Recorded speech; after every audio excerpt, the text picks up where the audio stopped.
تو تفسیر طبری ہے، مختلف تفسیریں ہیں. تو آپ اپنے فن کے اعتبار سے، اپنے میدان کے اعتبار سے، اپنے تخصص کے اعتبار سے تفسیر کی کتاب کا انتخاب کیجیے. البتہ کچھ تفسیر کی کتابیں ایسی ہیں جو معتزلی یا اشعری منہج پر لکھی گئی ہیں. جیسے مثال کے طور پر ایک تفسیر ہے کشاف.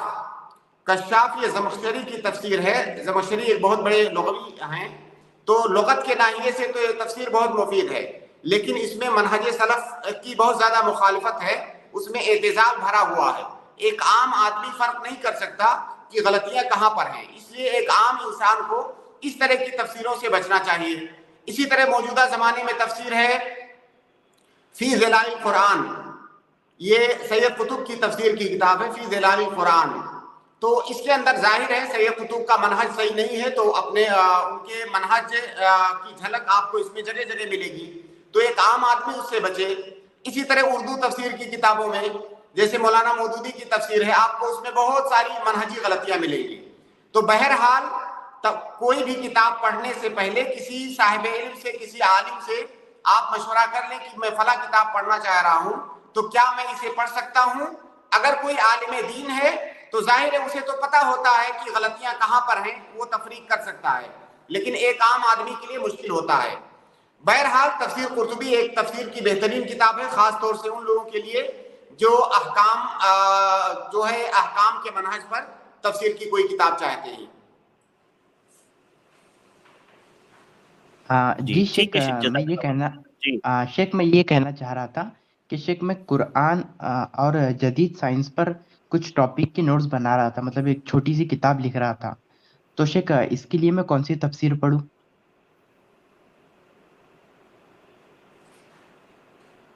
جی شیخ بھائی کا سوال یہ ہے کہ وہ قرآن اور جدید سائنس پر ایک کتابچہ لکھ رہے ہیں، تو اس لیے وہ پڑھ رہے تھے تفسیر، تو وہ پوچھ رہے ہیں کہ اس کے لیے کون سی تفسیر رہے گی بہتر.